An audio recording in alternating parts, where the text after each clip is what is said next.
जिस तरीके से उत्तराखंड में पलायन हुआ है और अब लॉकडाउन के बाद सरकार कह रही है और लगातार प्रयास भी कर रही है कि अपनी खेती जो बंजर हो गई है उसको बचाओ, उस पर दोबारा से खेती करो। आज हम ऐसे शख्स से आपसे मिलाने जा रहे हैं जिन्होंने खेती के लिए अपनी सरकारी नौकरी छोड़ दी। यूपी सरकार ने उन्हें कृषि पंडित की उपाधि दी और अब कुमाऊं यूनिवर्सिटी ने हाल में ही उनको डीलीट की उपाधि दी। तो हमारे साथ हैं डॉक्टर विद्यादत्त शर्मा जी, जिन्होंने लगभग 53 साल से यहाँ पे खेती कर रहे हैं और जो चकबंदी की बात सरकार करती है उस चकबंदी को अपनाकर और जिस वाटर हार्वेस्टिंग सिस्टम की बात सब करते हैं कि पानी बचाना चाहिए, उसको अपनाकर यहाँ पे 53 सालों से खेती कर रहे हैं। तो हमारे साथ शर्मा जी जुड़े हुए हैं। सर, आपने एक सरकारी नौकरी में थे, क्या कारण हुआ कि आप नौकरी छोड़कर और फिर खेती में लग गए?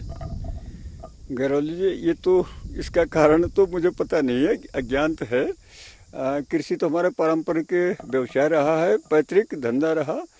और सरकारी नौकरी मैंने क्यों छोड़ी? 28 साल की उम्र में सन 65 में मैंने त्याग पत्र दे दिया। पिथौरागढ़ में मैं सर्वे नायब तहसीलदार के पद पर तब नियुक्त था।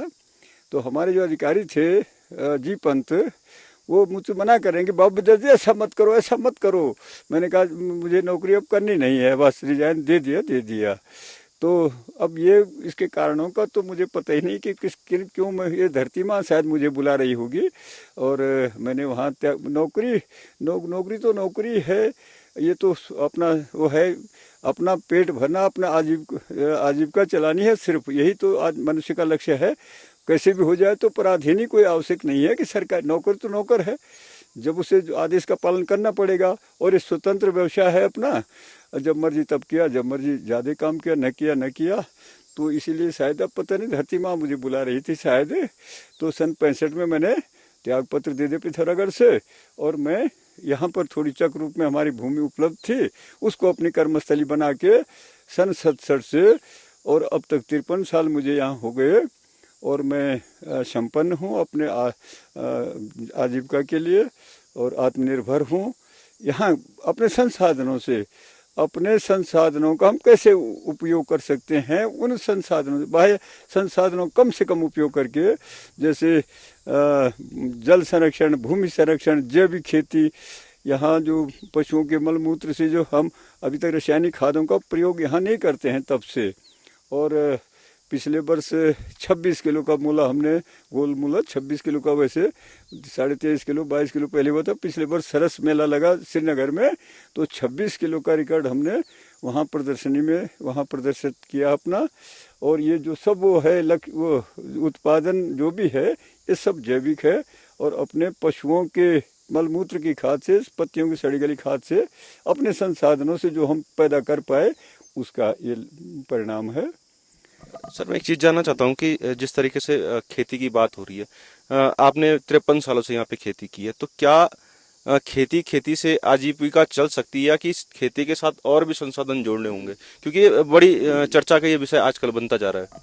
असल में यह है कि कृषि क्षेत्र के लिए कुछ अधिक, उसके लिए सब्जी उत्पादन जरूरी है, फल उत्पादन जरूरी है। सिर्फ खेती हम करेंगे, जैसे परंपरागत खेती हमारी मड़वा झंगोरा ये है, तो अगर विपणन की समस्या उसकी सही हो, अच्छे लाभ हमें मिल सकें, तो तब तो शायद उसे हो सकेगा। लेकिन अगर अच्छे लाभ न मिल सकें तो उसके लिए साइड बिजनेस, सहायक धंधे आवश्यक हैं।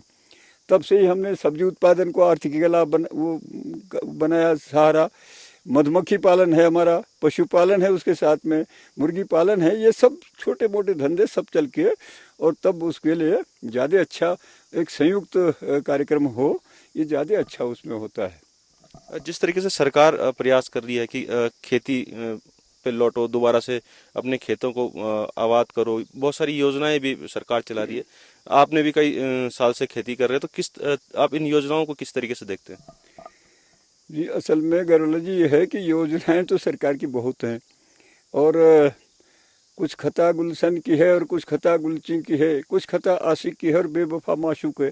आज वातावरण ये है कि उद्यमिता, श्रम से विमुख। गढ़वाल में 2 हानियां हुई हैं सबसे बड़ी मेरी समझ से। पहला तो यह अकर्मण्यता हो गई, अकर्मण्यता, और दूसरी हो गई मुफ्तखोरी।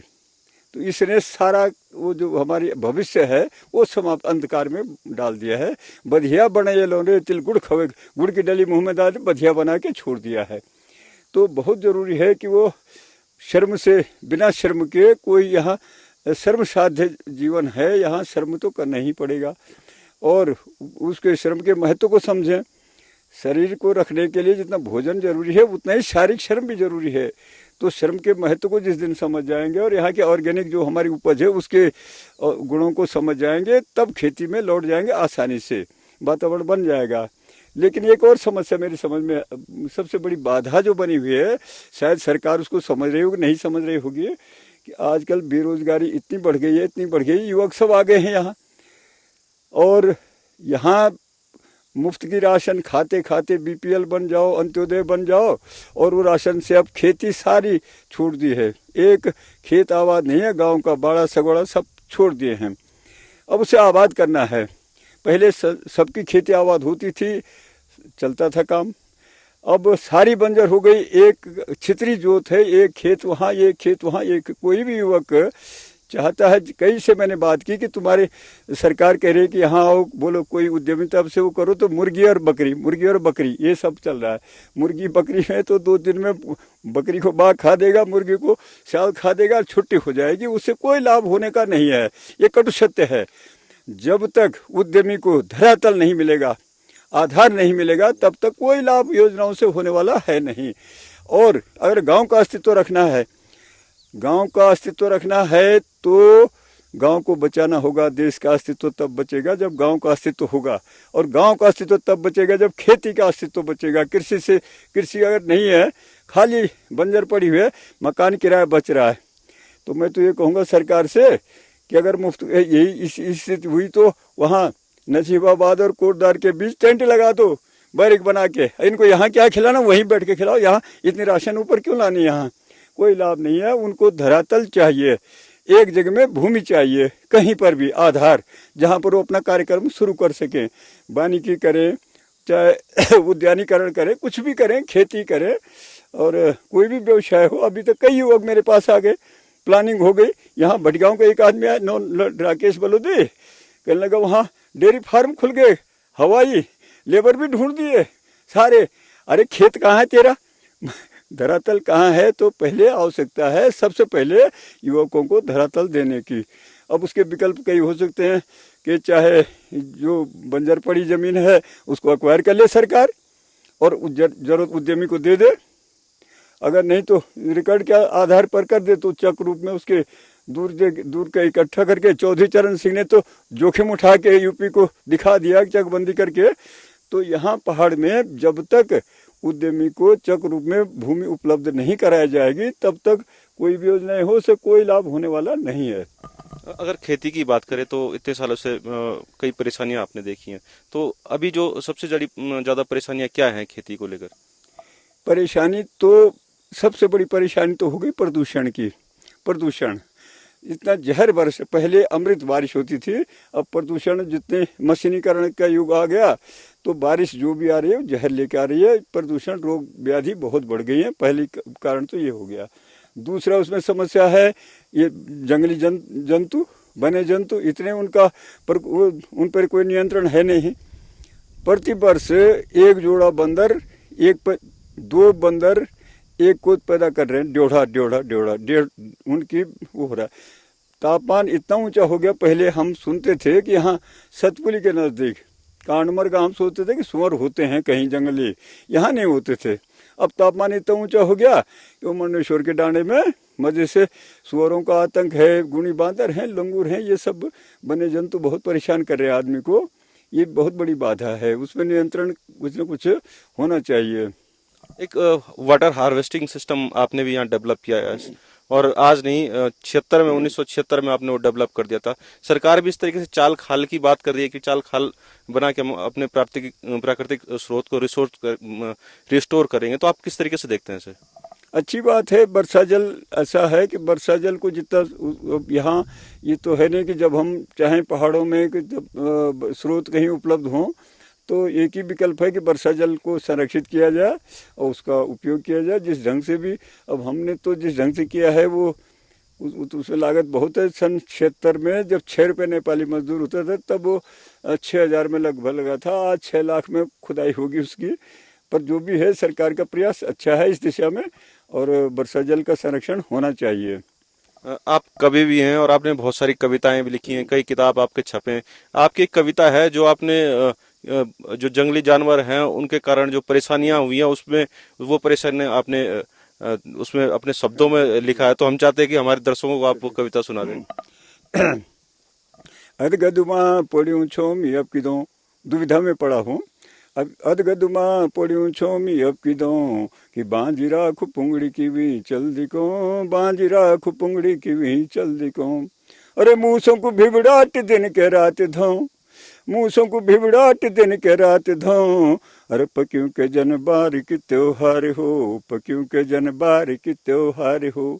अरे बांदरियाना न दिन में साथ दो, बांदरियाना न दिन में साथ दो। अरे रात में सुंगुरी टोली देख दो, रात में सुंगुरी टोली देख दो। अरे कल्लो पिंछो कव्वा करें कदगनो, कल्लो पिंछो कव्वा तोता, कल्लो पिंछो कव्वा करें कदगनो। अरे स्याल सोला बुना छे कि हम बिछो, अरे स्याल सोला बुना छे कि हम बिछो। अरे समझ मैनी आंधी भगी त्यार सो, समझ मैनी आंधी भगी त्यार सो। इत अद्यालम भी मनानीन अब की दो, इत अद्यालम भी मनानीन अब की दो। परसेंटेज उनका भी 50-50 में भी नहीं मान रहे हैं, ये स्थिति हो गई है। धन्यवाद। साफ बातों से जाहिर होता है कि एक पुराना गीत भी लिखा है कि मेरे देश की धरती सोना उगले, उगले हीरा मोती, लेकिन उस माटी की कीमत समझनी होगी। जिस तरीके से डॉक्टर विद्यादत्त शर्मा ने इस माटी की कीमत समझी और अपनी सरकारी नौकरी छोड़कर आज अपनी आजीविका चला रहे हैं, तो कहीं ना कहीं ये उदाहरण है, मिसाल है, जो युवा अब वापस लौटे हैं उनके लिए।